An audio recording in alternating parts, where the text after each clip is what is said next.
वो कैसे हुआ? देवता प्रकट हो गए। देवराज इंद्र गुरुदेव बृहस्पति ने कहा कि मुचकुंदराज, तुम्हें जो भी सोते हुए को जगाता, तुम्हारी दृष्टि पड़ते के साथ ही जल करके भस्म हो जाता। ऐसा हम देवताओं का तुम्हें वरदान है। सच्चिदानंद भगवान श्री हरि विष्णु जी कृष्ण अवतार में लीला कर रहे हैं।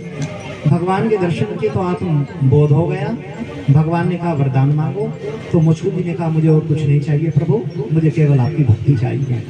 उसी समय मुचकुंद जी जानते थे, और मुचकुंद जी कोई साधारण व्यक्ति नहीं थे।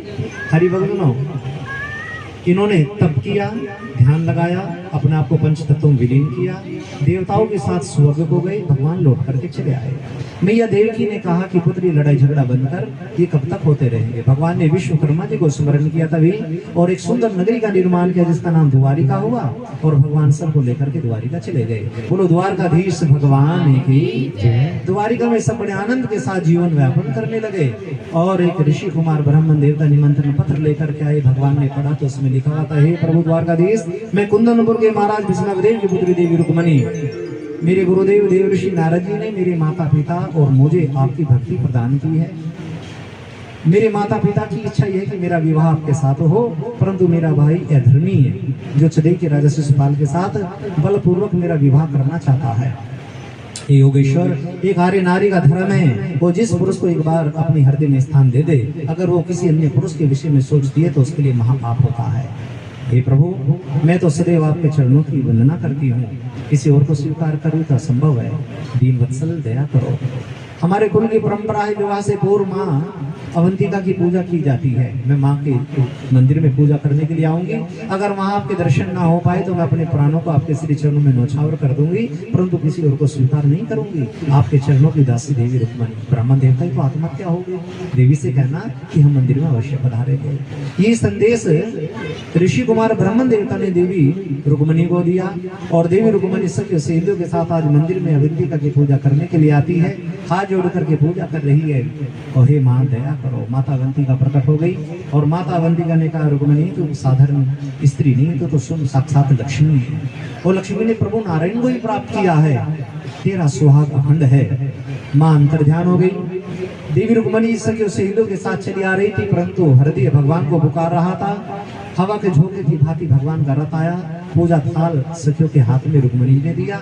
हाथ जोड़ करके तत् सवितुर हो रही है कह करके हाथ आगे बढ़ाया। भगवान ने रुक्मणी जी का हाथ अपने हाथ में लिया, और देवी रुक्मणी जी रथ में विराजमान हो गई। तभी हरिभक्तों, प्रभु ने शंखनाद किया, कुंदनपुर गूंज गया, और आक्रमण कर पकड़ लो इस ग्वाले को, बचने ना पाए छदेई राजा शिशुपाल, मगध नरेश और रुक्मणी के भाई रुक्म ने। परंतु भगवान ने कृपा दृष्टि की, सब भटक गए। तभी हरिभक्तों, आज स्वामी जी बताते हैं, गुरुदेव भगवान प्रभु जी जब द्वारिका में गए तो दाऊ जी महाराज को पता चला, तो दाऊ जी ने तत्काल कन्हैया को बुलाया। तूने ये क्या किया? क्षत्रिय धर्म होता है कि क्षत्रिय सदैव स्त्री का मान और सम्मान करता है, और तुमने देवी रुक्मणी का हरण किया है, तुम्हें दंडित किया जाएगा कन्हैया, तुमने धर्म को क्षति पहुंचाई है। ये शब्द दाऊ जी के थे। तभी भगवान ने कहा कि दाऊ भैया ये तरीके निमंत्रण पत्र। दाऊ जी ने निमंत्रण पत्र पढ़ा। देवी रुक्मणी को लेकर के भगवान मैया देवी के कक्ष में गए थे। रुक्मणी जी को पता चला। रुक्मणी ने कहा कि मैया वैसे तो स्त्री को समाज में बोलने का अधिकार नहीं है, परंतु जब उसकी मांग पर आपदा आई तो उसने यम को भी चुनौती दी है। इसका प्रमाण शास्त्र दे रहे हैं, इसका प्रमाण माता सावित्री दे रही है। माता सावित्री की कथा सतीयुग की कथा है। ये द्वापर की कथा आप श्रवण कर रहे हो।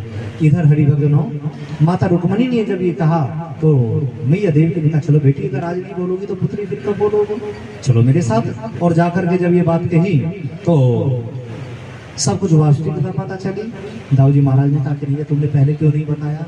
इतना बड़ा ये दरबार लगा, इतना बड़ा ये नई नई बातें दिमाग में पैदा हो रही थी। दाऊ भैया, क्रोध किसी समस्या का समाधान नहीं है। कभी आवेश में आकर के कोई निर्णय नहीं लेना चाहिए घर के मुखिया को।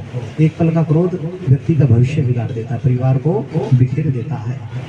ठीक है कन्हैया, हमें तुम्हारे ऊपर गर्व है।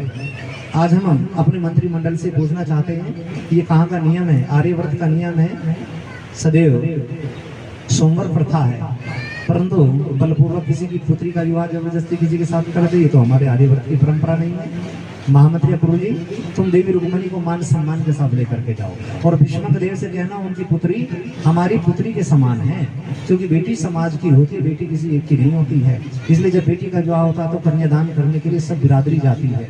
गाँव की परंपरा आपने देखी होगी, किसी गाँव में अनंत बिरादरियां रहती हैं, परंतु किसी की एक बेटी की शादी होती है तो सभी कन्यादान देने के लिए जाते। बेटी किसी एक की नहीं होती, बेटी समाज की होती है हरिभक्तों, और इसलिए सब बेटियां पूजनीय होती है, उनका सम्मान करना चाहिए हरिभक्तों। ये सनातन हमको प्रेरणा देता है। आज स्वामी जी दाऊ जी महाराज ने जब ये कहा, अक्रूर जी मान सम्मान के साथ कुंदनपुर देवी रुक्मणी को लेकर के गए और सारी कथा विस्तार पूर्वक महाराज भीष्मक देव और महारानी शिक्षा देवी ने महामंत्री अक्रूर जी के सामने रखी। क्योंकि जब शादी होती है तो पूछते हैं ना, भाई तुम्हारा गोत्र क्या है, तुम्हारा शासन क्या है, तुम्हारा कहाँ वंश, सभी करते हैं। तो सारी की सारी बातें भीष्मक देव महाराज ने सारी बात बता दी कि हमारी बेटी दिव्य कन्या, हम तो त्रिवेणी जी के जल में स्नान कर रहे थे, दिव्य कमल पुष्प पर हमारी एक कन्या प्राप्त हुई। नारद जी ने इसका नामकरण संस्कार किया और उन्होंने ये संबंध निर्धारित किया। हरिभक्तों, शक्ति हमेशा प्रकट होती है। रुक्मणी जी ने जन्म नहीं लिया, लिख लो हृदय भगन पर इस बात को। आज रुक्मणी जी प्रकट हुई, जैसे सीता माता प्रकट हुई, द्रौपदी प्रकट हुई। शक्ति हमेशा प्रकट होती है, जन्म नहीं लेती है, इनकी विशेषता होती है हरिभक्तों। तो आज निमंत्रण पत्र भेजा गया, लगन पत्रिका भेजी गई, द्वारका वासियों ने संबंध स्वीकार किया और आज देवी रुक्मणी जी को मेहंदी लगाई जा रही है, मिठाइयाँ पकवान बनाए जा रहे हैं। पूरा का पूरा गांव आनंद के साथ खुशियां मना रहा है। और दाऊ जी महाराज ने देखा कि कन्हैया के विवाह में छिदई राजा और मगध नरेश ये बाधा उत्पन्न जरूर करेंगे। मगध नरेश कौन था? जरासंध। जरासंध कौन था? कंस का ससुर। जरासंध की दो बेटियां थी, कुंती और निमती, जो कंस को ब्याही गई थी हरिभक्तों। अब ये जरासंध के कोई साधारण व्यक्ति नहीं था, इसके विषय में कल बताएंगे आपको। तो आज देखते के साथ ही दाऊ जी महाराज ने हल का आह्वान किया और कुंदनपुर के ऊपर विराजमान कर दिया। अपने तपोबल से ऐसा सुरक्षा कवच बना दिया, जो भी कुभाव लेकर के जाता उसके सिर के 100 टुकड़े हो जाते हरिभक्तों। ऐसा सुरक्षा कवच कुंदनपुर के ऊपर दाऊ जी महाराज ने नियुक्त कर दिया हरिभक्तों। और आज प्रभु जी का श्रृंगार हो रहा है, गंधर्व प्रकट हो गए वाद्य यंत्र लेकर के, देवी रुक्मणी जी को मेहंदी लगाई जा रही है। ऐसे वर को क्या वरे जो जन्म ले मर जाए, वरीय गिरधर नागर को जो जन्म ले ना मर जाए। ऐसे वर को क्या वरे, ऐसे वर को क्या वरे जो जन्म ले और फिर मर जाए। क्या फायदा ऐसे वर को वरने से? ये तो संसार का संबंध है, ठीक है, लोक रीति है, परंतु कहा कविराज बता दे बाबा हरिदास जी, वरीय गिरधर नागर को जो जन्म ले ना कभी मर जाए। वो तो अजर और अमर है हरिभक्तों, उसका संबंध तो जन्म जन्मांतर से है। उठाओ दो नाथ बड़े वाले मिल करके, आओ मेरी सखियों मोहे, सब गाइए।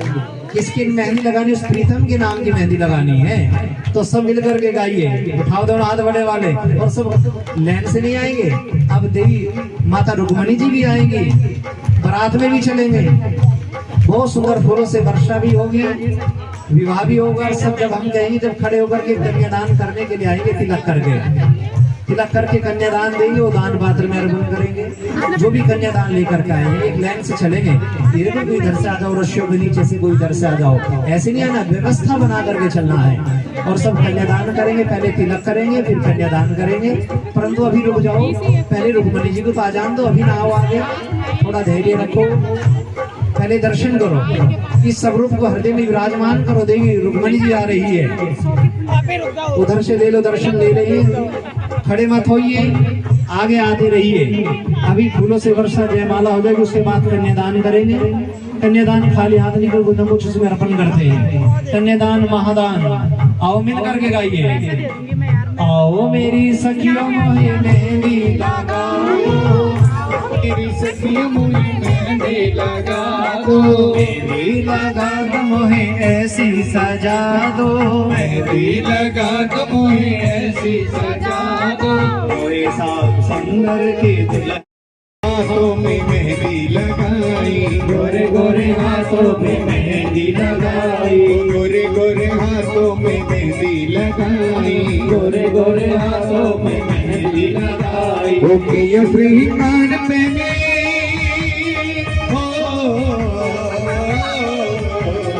किया श्रीमान पहने पाँव में बजनिया, मुरली वाले मुरली वाले मुरली वाले शाम रहो, आगे बढ़ते रहो सभी का। मुरली वाले शाम की मैं बनूंगी दुल्हनिया, ओ मुरली वाले शाम की मैं बनूंगी दुल्हनिया। शाम की मैं बनूंगी दुल्हनिया। भाई खड़े ना कोई हो, क्योंकि पीछे बहुत सारे बच्चे, निकालते जाओ। हाँ खड़े कोई नहीं हो ना, चलते जाओ। श्री राधे।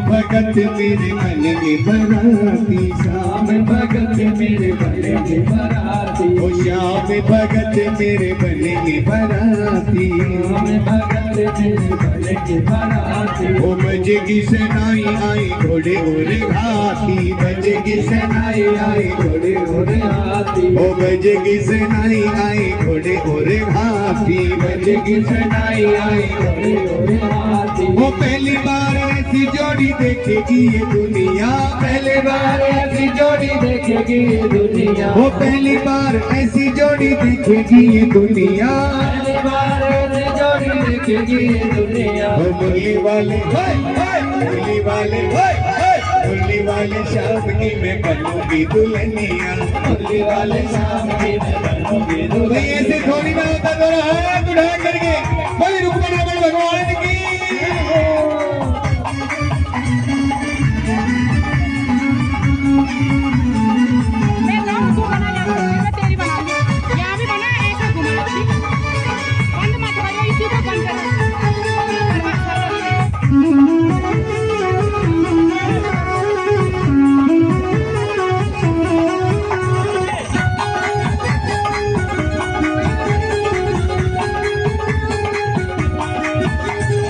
तेरे होगी सांवरे से जन्म जन्म के, तेरे होंगे सावरे से जन्म जन्म, मेरे तेरे होंगे सांवरे से जन्म जन्म के, तेरे होंगे सावरे से जन्म जन्म। और रात दिन बनवारी रहूं बन ठन के, रात दिन बनवारी रहूं बन ठन के, मैं तो रात दिन बनवारी रहूं बन ठन के, रात दिन बनवारी रहूं बन ठन के। वो देख देख जलगी ये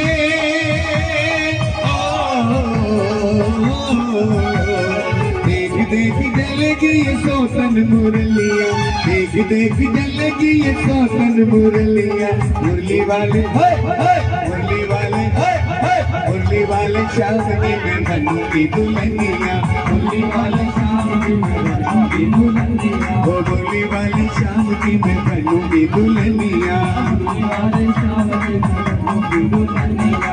और हमारी रुक्मणी जी तो बड़ा सोलह श्रृंगार कर रही है, तो हमारे कान्हा जी भी कोई कम नहीं है। किसने सजाया तुमको मोहनी, आज बड़ प्यारो लागे, आज बड़ सोनो लागे, आज बड़ प्यारो लागे, आज बड़ सोनो लागे। वो किसने सजाया तुमको मोहनी, आज बड़ प्यारो लागे, आज बड़ सोनो लागे, आज बड़ प्यारो लागी, आज बड़ सोनो लागी।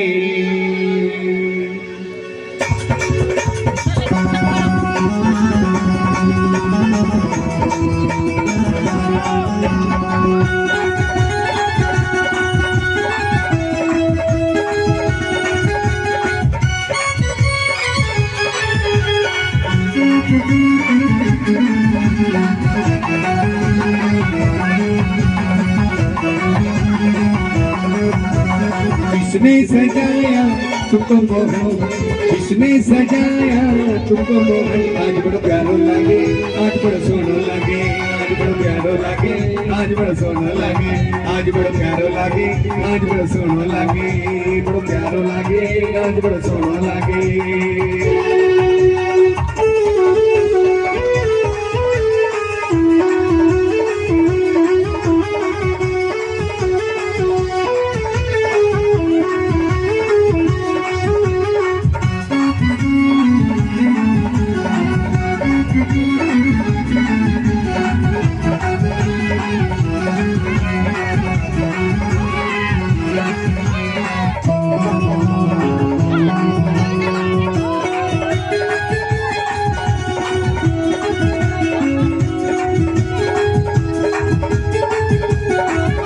बेटी की कन्यादान भी करते जाए और बारात का भी आनंद लेते जाए।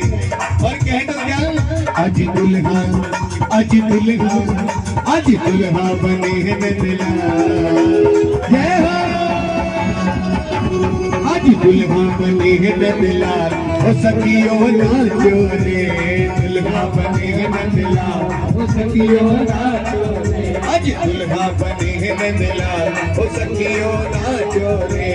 दुल्हा बने हैं नदला, ओ सखियों नाचो रे। मेरे लाला की, मेरे लाला की, मेरे लाला की सजी है बारात, ओ सखियों नाचो रे। मेरे लाला की सजी है बारात, ओ सखियों नाचो रे। आज दुल्हा बनी है नदला, ओ सखियों नाचो रे। दुल्हा बनी है नदला, ओ सखियों नाचो रे, नाचो।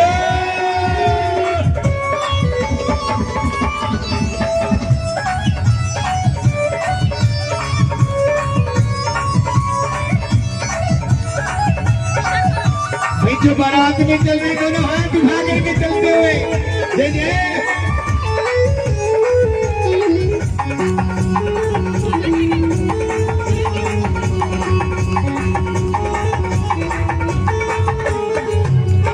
घर घर बंधन बांध बंधाओ, घर घर बंधन बांध बंधाओ, घर घर बंधन बांध लगाओ।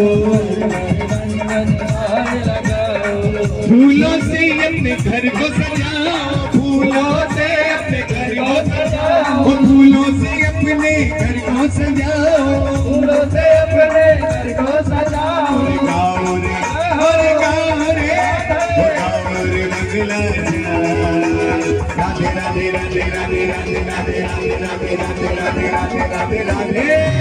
और गाओ रे मंगला चार, ओ सखियों नाचो रे। तुम गाओ रे मंगला चार, ओ सखियों नाचो रे। आज दुल्हा बने है नदला, सखियों नाचो रे। दुल्हा बने है नदला, ओ सखियों नाचो रे, नाचो रे, नाचो रे, नाचो रे।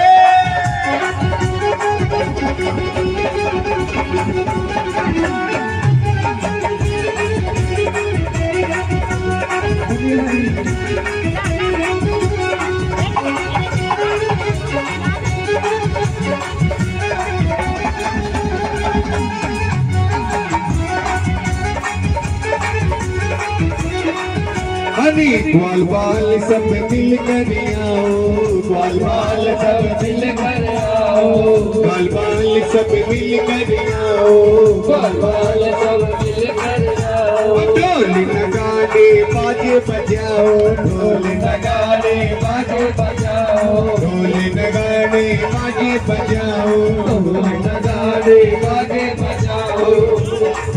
अरे अरे अरे अरे कालो सखियो ना, और कियो ना चोरी।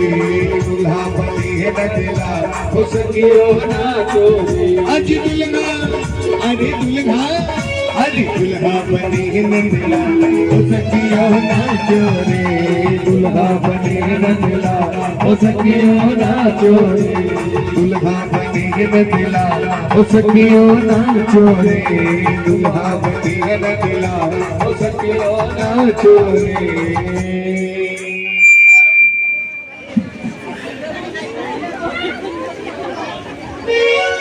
और भाई जो जो बारात में चल रहे हैं एक बार दोनों हाथ उठाना जरा। हाँ, दोनों तरफ से कन्यादान तो आपका हो गया है ना? दोनों तरफ से हाँ, आइए सब बारात में चलेंगे। अमीर से होती है या गरीब से होती है शादियां जब भी होती है बड़े नसीब से होती है आज घनश्याम की शादी है भाई जिन जिन को खुशी है वो दोनों हाथ उठा करके झूम करके नाच करके बारात में चलेंगे और जिनको नहीं है ना जिनको नहीं है प्रसाद लेकर अपने घर जाएंगे है ना। अब देख लो लाला के विवाह की खुशी किन किन को। बोलो बाकी बिहारी लाल की प्रभु जी की श्रीमद् भागवत कथा में कन्यादान जो पर्व चल रहा है 1100 रुपए की सेवा श्री जितेश सिन्हा जी प्रभु जी के श्री चरणों में दान देते हैं B24A से और श्री जितेश सिन्हा जी एवं श्रीमती संगीता सिन्हा जी की तरफ से दान आया है। बहुत बहुत आशीर्वाद बहुत बहुत साधुवाद दानदाताओं को।